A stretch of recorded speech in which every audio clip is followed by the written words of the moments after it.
So we finally get to the end of the longest football season ever recorded in history. Matchweek 38 preview coming up with myself, Ross, and my special guests, Bob Holmes, Des Corkill, and Craig Marias. As usual, you can tweet us, you can follow us on social media. It's BFM Football on Instagram and on Facebook as well. And give our YouTube channel, TF5 on video, a follow. Right, before we get to match week 38, then, gents, let's talk about the football that happened midweek, the remaining match week 37 matches. The big one happened Wednesday night, Des Corkill, Liverpool 5, Chelsea 3. Jordan Henderson traipsed out after the game to get the trophy from Sir Kenny Dalglish. Did it bring a lump to your throat? Did it make you cry, soft lad? So surprisingly, yes, because I've been pretty low-key-ish about it. I'm sure the guys will admit it. But when I got up to watch it, especially in the wee hours, and it was special. It really was special. I remember 1990 and all the drama of Hillsborough, the winning at the title after that. But then it was an expectation that Liverpool would do these things. And now that was a very dramatic, expensive celebration, expensive trophy lift, but one that's the end of a culmination of 4 years, incredible work by Jurgen Klopp. And it brought a lump to the throat, and it's something that you will remember for years and years to come. Bob, we mentioned it before. It's the ideal ending to Shanks, Yanks, and Jurgen, your book. Did you feel emotional seeing Liverpool win it? Because you remember, it was 30 years ago, right? The last time they won it. Yeah, I did a bit, even though my emotions were going the other way, listening to how Forest were getting on. We'll come to that in a bit. Okay. But I did think it was pretty special, given the fact that there was nobody in the stadium. I think they did very well to put on a show like that. On the Kop, the significance of having the stage on the Kop, having Kenny present the trophy and all that. They did their best, but I still feel that it was an I was there moment that thousands of Liverpool fans would have experienced in their living rooms. You can't get away from the fact that this was a season when, Liverpool were fantastic, a season for the ages, and yet the climax was carried out behind closed doors. And I think that's a great shame. I think eventually the magnitude of Liverpool's triumph will overcome that, and people won't think about that. But I think right now it has taken something away from it, because can you imagine what it would have been like with 54,000 fans in that stadium last night? Yeah. It would have been something else, wouldn't it? Yeah. And they were deprived of that. They were, but these are strange times. All right, Craig, the game itself then, 8-goal thriller. There was a period in that first half. I know you're a United fan, but I'm going to get you to put your logical head on. There was a period in that in the first half, when Liverpool raced to the 3-goal lead. That was Liverpool in their irresistible spell. That's how they've been blitzing the league this season. And let's face it, that's great to watch, right? Yeah, correct, Ross. That's the Liverpool side that we saw pre-COVID-19. It was swashbuckling. It was, attacking football. It was just really good to watch. And it started off by an absolute screamer of a strike from Naby Keita. And this is a player who, he's had his criticism. He come for 50 odd million, I think it was. Hasn't really got his Liverpool career going. And I think, Des, as a Liverpool fan, would admit that. But to pay 50 million for a player, there must be something there.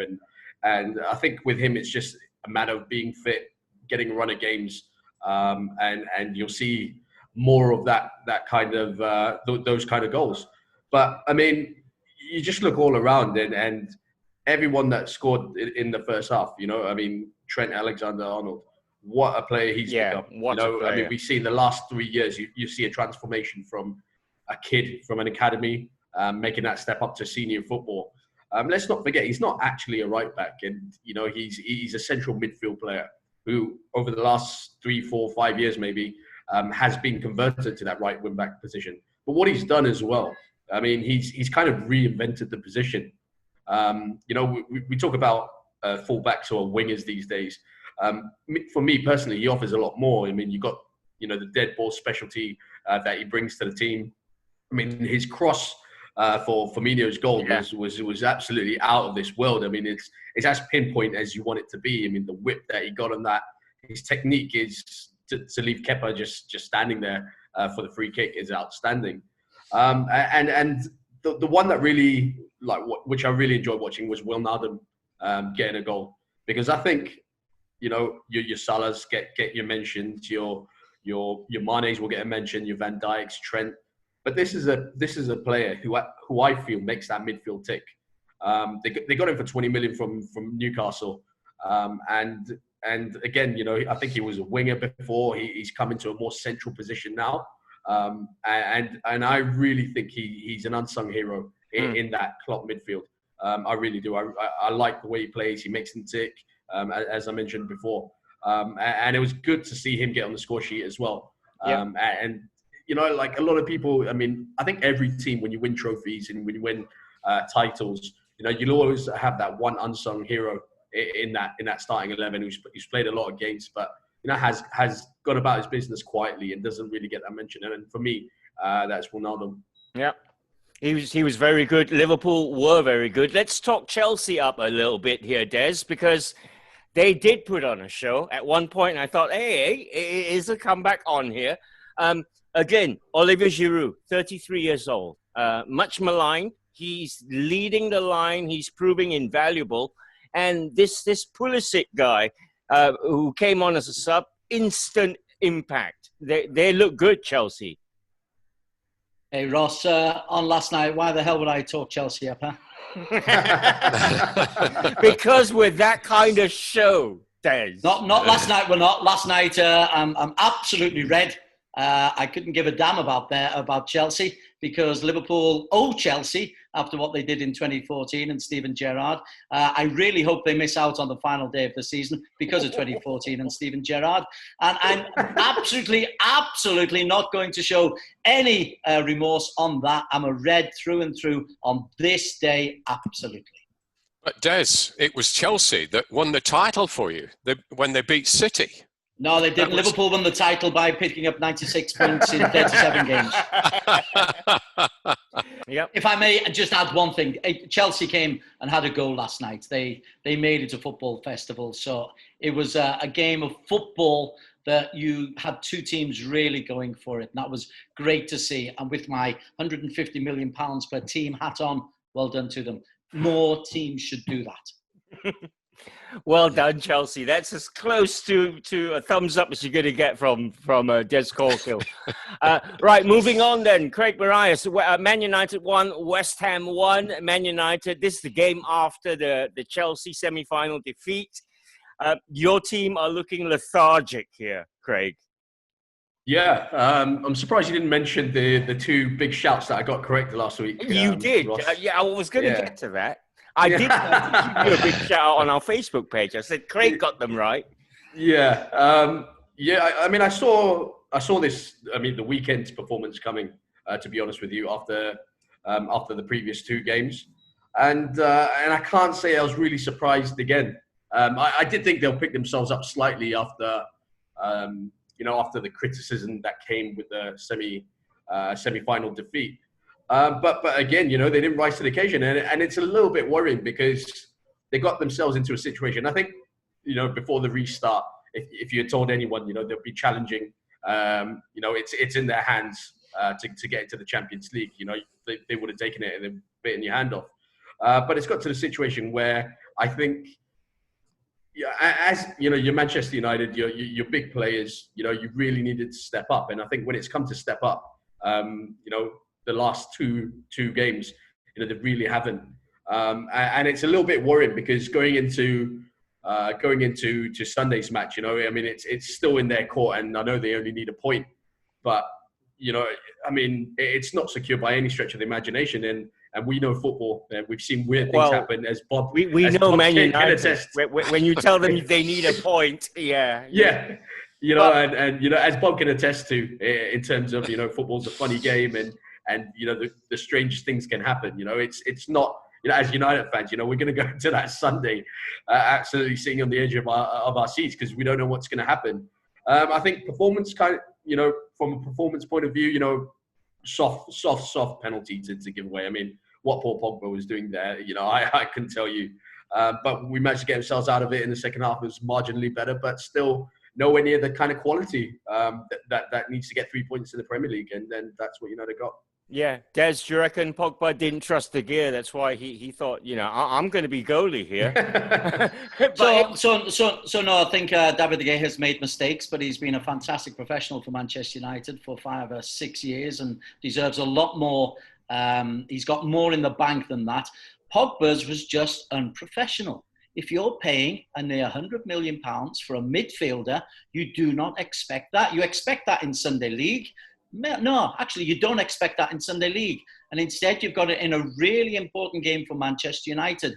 And just when we thought, or I thought, United and Pogba had turned a corner, he goes and does something like that. And that could well cost them big time, could cost them a Champions League place if they don't get a draw against Leicester. And you just get rid of somebody who doesn't do stuff for you at the very top level when you're paying top dollar. Yeah. Another question mark over Paul Pogba. On to West Ham, Bob Holmes. Mikel Antonio has scored more goals in the last 22 days than he has in the last 2 seasons for West Ham, which is amazing. He looks like a beast when he's on fire. You know what I mean? He's the size of it. But it's David Moyes. He's got this team playing. I thought Jared Bowen was superb, tireless workhorse on that right-hand side. Yeah, he has saved West Ham from relegation twice. Not a bad thing to have on your CV, is it? Good for him. I mean, he was much maligned at United and elsewhere, but I think he had a bad kind of rap, really. I mean, he's not a bad manager. Look what he did at Everton. You don't keep Everton, a fairly mediocre Everton, for much of that time, up in the higher echelons of the top flight for 10 years with relatively little money, without having something to offer. He was not right for United, no, but he didn't become a terrible manager overnight. And I think this is a sign of redemption for him.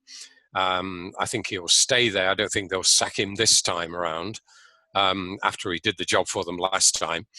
And it'll be interesting to see if he can build on that for next season. But West Ham... Sorry, Bob.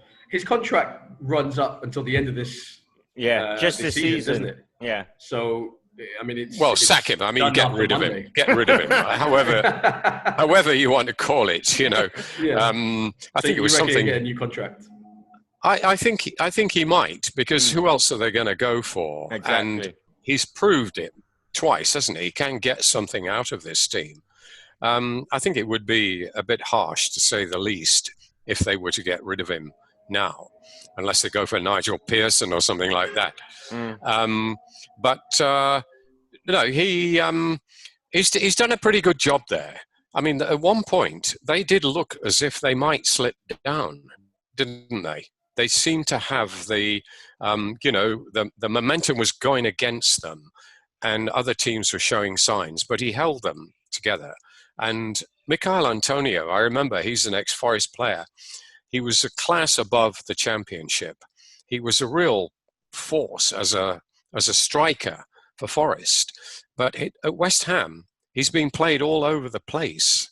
Sam Allardyce, I think, played him at full back. Right back, yeah. I mean, that's typical of Sam Allardyce. But David Moyes has unleashed him, and you've seen the results. Yeah. I mean, he really is a powerhouse. Mm-hmm. He can head a ball, he can shoot with either foot. And Sam Allardyce actually picked him for England, you know. He didn't play, he didn't get a cap, but he picked him in the squad, which was a belated recognition of his talent. So I think you're going to see something from the guy next season, actually. He is a bit of an unsung hero. So West Ham, did okay. They're sure now, aren't they, to stay up. But it's between Watford and Villa now, isn't it? The battle. You want to talk about that a bit later on. Yep. Okay. Let's that point enough to keep West Ham in the Premier League for this season. Their final game is against Aston Villa, and it's now worth a lot because Aston Villa, Craig, showed a lot of courage to beat Arsenal 1-0. It means they've got a cup final coming up on Sunday, but yeah, let's face it, nobody saw this from this Villa side.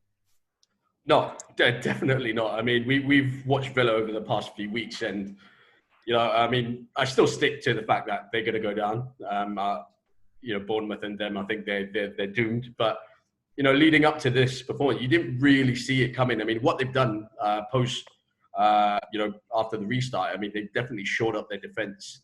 I think they've defended a lot better. They've been a lot harder to break down, but they're still lacking the quality in offensive areas.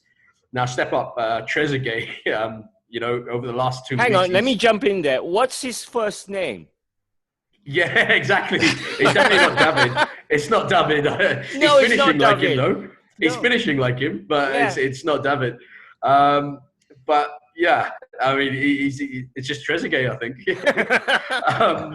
But he stepped up. When it's mattered, he stepped up. They've always been a little bit short of goals, Villa this season, which was my main concern. I used earlier on in the season, I used Watford as a good example. They had Troy Deeney, someone is an outlet to get goals. I could see them staying up. Southampton similar. Had Danny Ings, I could see them staying up. With these, and even Bournemouth, actually, I predicted that they could stay up because they had, the likes of Callum Wilson, Josh King, everyone to chip in with goals, but they haven't. But, Trezeguet's really stepped up in the last couple of game weeks. The performance, I think, from Arsenal's point of view, is very disappointing on the back of, an impressive victory in the FA Cup semi-final against Man City. You really expect them to push on and Arteta, obviously, has been doing something right there. This was a must. It was a winnable game, definitely for Arsenal. But I think Villa just wanted it that slightly bit more. They needed that kind of fight, to be honest, that kind of mentality going into the game. No one gave them a chance. They come up with 3 points, which I'm sure Dean Smith would have looked at this picture and said, okay, maybe we're not going to get anything from this. But they did. They fought like lions, and they got. They've taken it to the last game of the season, and it's going to be what an ending to the season this is going to be. It would, but they're dreadful. They bring very little to the table. The goal against Arsenal was, I think, Arsenal didn't have a shot on goal. So what the heck happened to Arsenal after the wins over Liverpool and Manchester City? Maybe the guys were tired. But it was a dreadful game of football. I don't know whether you could stomach yourself to watch for 90 minutes. I tried. I kept on turning over because Villa do nothing constructive. They don't try to play progressive football. They rely on balls down the channels, getting into set plays, which if you're Sunday League or your conference is acceptable. If you're in the Premier League, you've got to be a damn sight better than that. And Aston Villa aren't. And I can almost hear Craig saying, but the situation demands them being practical. If they tried to play football, they wouldn't be in this situation in the first place. Yeah. Okay. No sympathy for Aston Villa. But it's the 150 million again. Yeah. They should be better. If you cannot construct a team that are capable of getting it on the ground and trying to play constructive football, zero sympathy. And Burnley are going to finish 8th again. Holy mackerel! But then you see the difference with Norwich when they've tried to play football and the situation it's got them into. So I mean, effective Didn't football. have anything like the players. Didn't have anything like the players Aston Villa had access to. Didn't have anything like the financial injection at the start of the year. All right, let's move on. The rest of the Matchweek 37 results then. Watford 0, Man City 4.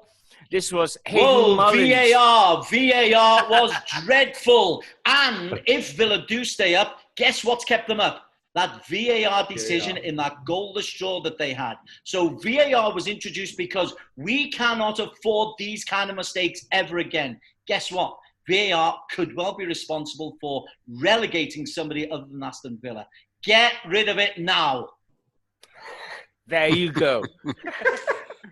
So we're not going to talk about VAR anymore, Des.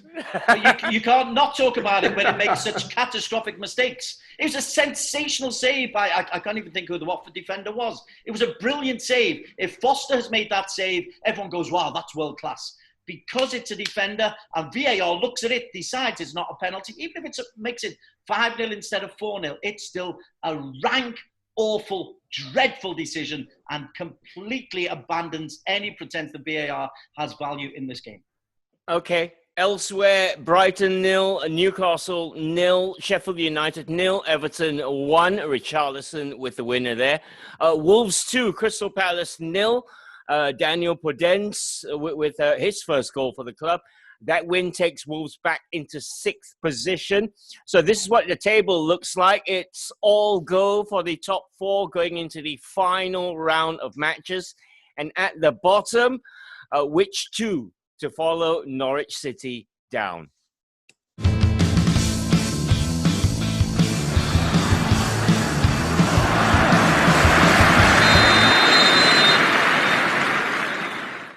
All right, on to match week 38 then, of the longest Premier League season ever. And all eyes will be on the King Power Stadium. Should we come to you first, Des? I'm shuddering. Leicester City versus Man United. Des, it's great the fact that a 38 game season can come down to one game, to the final game of the season, and to so much riding on it for both teams as well. Yeah, to come fourth is a real achievement. Yeah, but we're talking we're talking about something like that little dig, £150 million or something, right? Indeed, and don't get me going on that either. But okay, so yeah, you've got this. So for Leicester City fans on the Brendan Rodgers side, I'm wearing red. I'm lucky enough to come from the city, and Rodgers did a wonderful service to Liverpool. I really hope Leicester put off their recent poor run of form and are able to get themselves a result that propels them into the Champions League, because I think it'd be really, really harsh on a team who tried to play football the right way throughout the season, who've tried to be progressive, who've tried to do the good things, to fail at the very last hurdle. It'll be very, very tough for them to take. Man United will come again. Man United will spend £1 billion on whatever players that they need to do. But for Leicester, these chances, if they miss out on this one, it might not come again so quickly. Bob, yeah, I think. Sorry, Craig. Yeah, Brendan Rodgers is quite used to slipping at the last hurdle, isn't he? So. Not a Celtic fan, are you, Craig? Oh, no, not at all. I'm sure they'll be wishing United to win that. But Leicester are already guaranteed European football. They're in the Europa League already. I mean, if you gave Brendan Rodgers that at the start of the season, he probably would have bitten your hands off. But the fact that they've been top 4 for most of the season, now it will be kind of deflating if they don't make Champions League football for next season, right? Oh, yeah.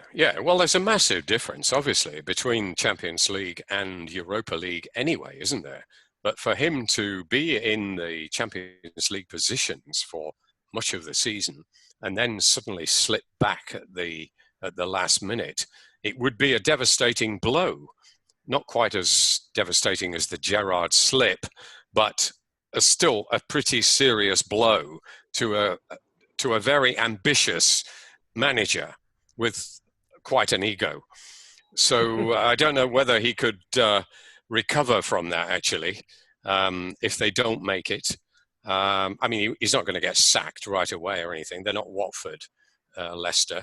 But, it would be a massive blow. I mean, to be right up there and coasting. They were coasting, weren't they, before the lockdown, into a Champions League position. In fact, they were second for quite a bit of the time.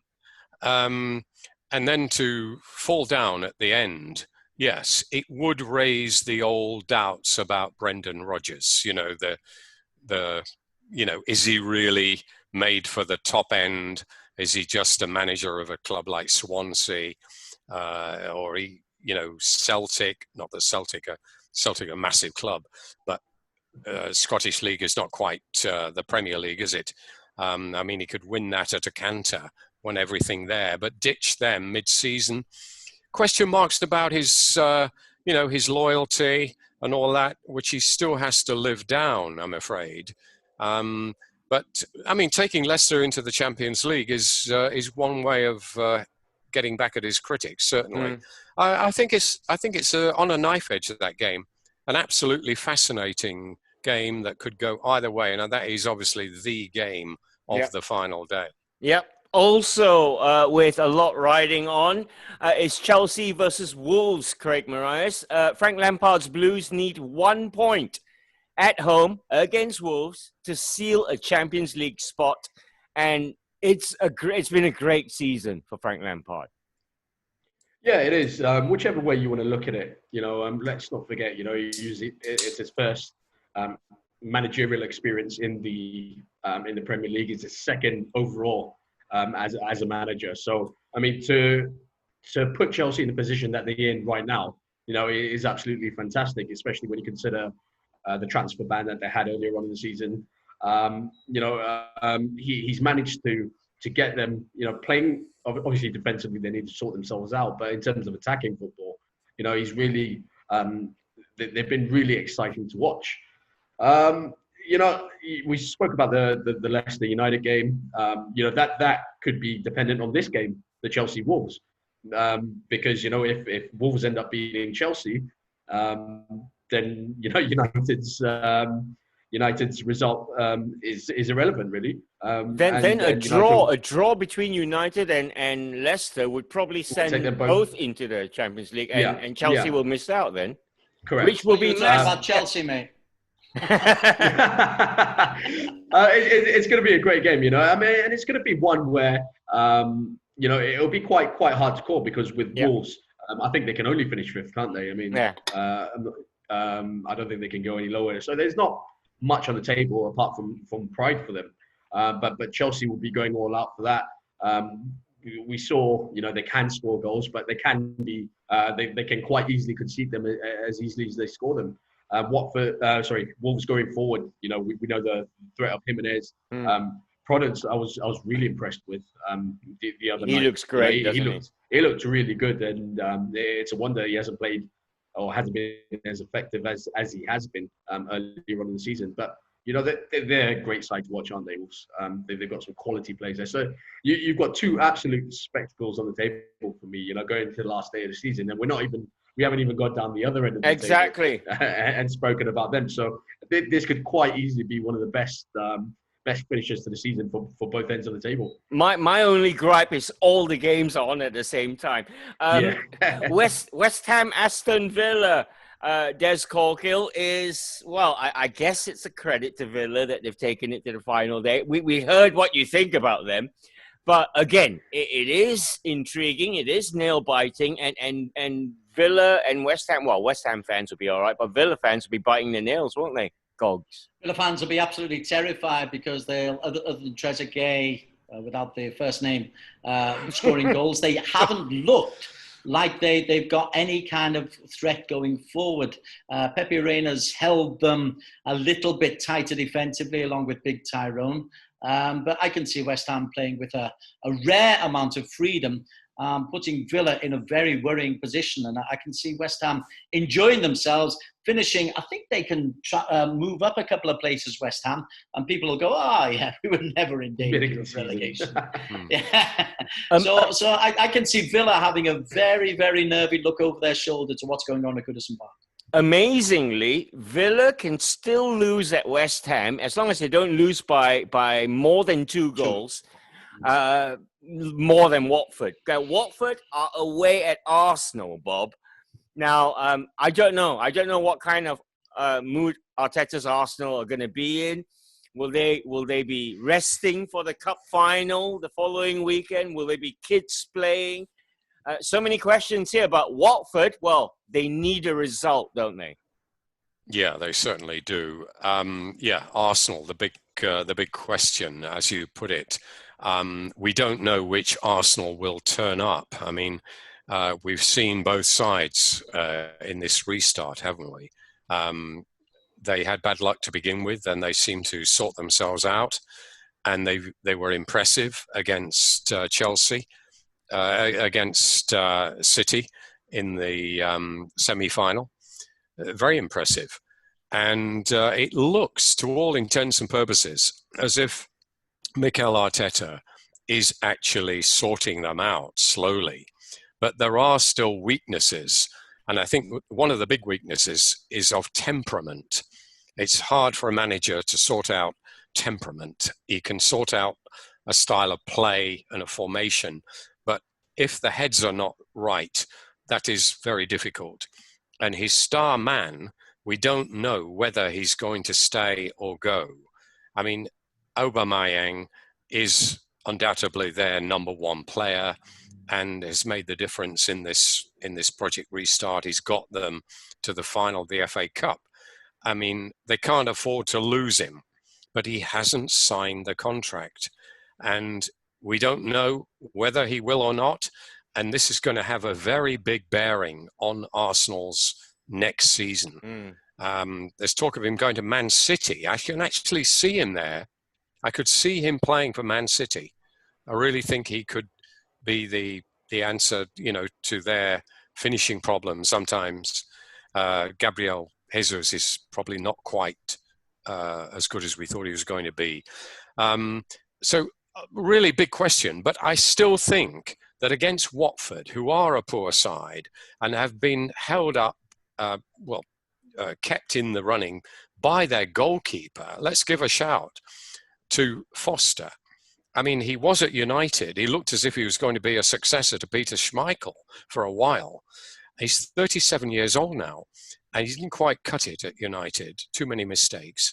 But he's been a hero at Watford. I mean, he was the man of the match in that drubbing. I mean, it could have been 8 or 9, but for Ben Foster. He's 37 years old and still pretty agile. I could see this being a siege of the Watford goal and Foster keeping him out and Watford hanging on, and then maybe Aubameyang getting a late winner or something to put Watford down. I mean, it's got that written all over it, Yeah. I would put my money on Villa surviving, actually, of the two here, thanks to Arsenal just having enough to beat Watford. All right. Foster might need a few cans of Fosters. Oh, Hey, do they still have Fosters? I don't know. That was in my day. They do. All right, okay. Everton versus Bournemouth. Des Corkill. Bournemouth are the longest odds to survive. They need help. They need Aston Villa and they need Watford to lose, which is also possible. But they need to go to Goodison Park and beat Everton. What do you think of Bournemouth? Out of all the sides down there, they're the most footballing side. Absolutely. They tried to play football the right way. They've massively overachieved just by being anywhere near the top 3 divisions, never mind in the top flight. I think a lot of this depends on Everton's attitude, and Everton have disappointed many people, most importantly their supporters, by the way they've caved in at the end of this year. They had a decent win at Sheffield United, which says that they can produce results, but their style of football has really got the writers into the Liverpool Echo really, really on the back, not of Carlo Ancelotti. There's a lot of support for Ancelotti, but on the back of the players, and they're saying it's up to the to the board to support Carlo Ancelotti. But I think Everton are already at the COVID beach, and I think Bournemouth, ironically a seaside resort, could well come away from all the points at Goodison Park. You see, that could be a massive twist. So here then are your final round of matches in this really strange EPL season so far. Other games we haven't mentioned: Burnley against Brighton, Crystal Palace against Tottenham. You've got Man City against Norwich, and of course Newcastle against Liverpool. I don't know what mood Jurgen Klopp is going to be in with the boys, but I don't know. That could be an 8-9 goal ding-dong match, that one. So those are your final round matches in the EPL. Let's get then some predictions from the guys.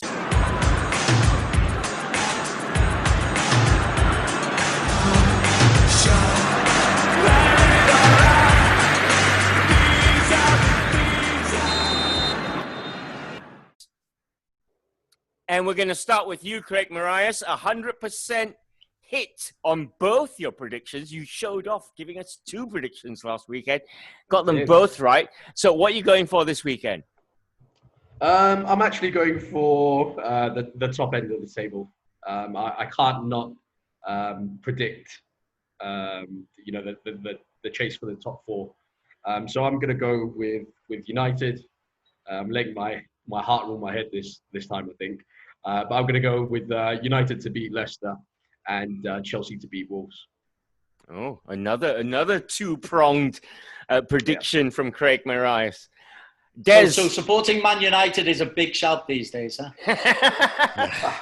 It is. It has been in the last few years, Des.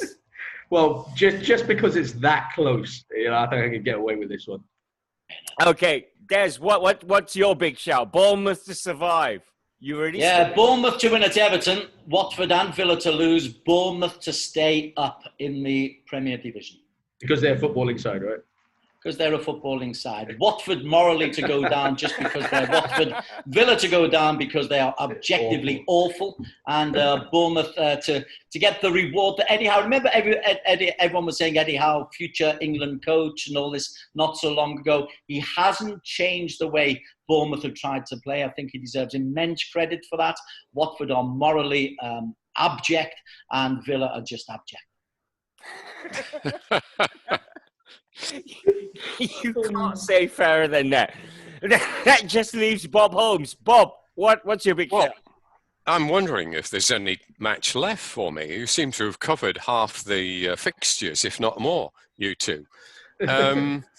Scouring the fixture list here. No, I think I've got to go back to Leicester and United. I've got a feeling Leicester could actually pip United here. I think United did look tired. Des's dreaded word, tired or whatever. They didn't look quite up for it, did they, the other night?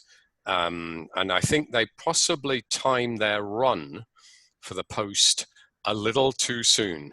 And now they're running out of puff at the final stage with that draw against West Ham. And now facing a tough away game at Leicester. So I take Leicester to get the 4th place in the Champions League. So there you go. 3 big shouts for the weekend. Actually, more. 2 from Craig there. That's it. We're done. We're going to be back talking FA Cup football as soon as Bob finishes his beer. But for now, thanks to the guys. Bob Holmes, thank you very much. Thanks, everybody. Enjoy the football. Yeah, thanks to you, Craig Marias. Let's hope you're happy like I am on Monday. Thank you very much, Ross. And Des Corkill, on you go with your celebrations this weekend then. Indeed, I'm celebrating the mighty Reds. I'm very, very privileged to be from the city of Liverpool, but I'm also very proud of Malaysian football and some news. Malaysian football's on its way back. August the 22nd, the league will recommence when PJ City take on Terengganu, and then August the 26th, it kicks off in earnest. So support your local clubs. You can't get down there, but we'll try to arrange some television coverage. Write into your newspapers, give your support, get behind your local clubs, because it will provide you with so much heartwarming passion or despair that you will never, ever, ever forget it. That's enough passion to last you the entire season. Thanks for watching, everybody. Bye-bye. Cheers.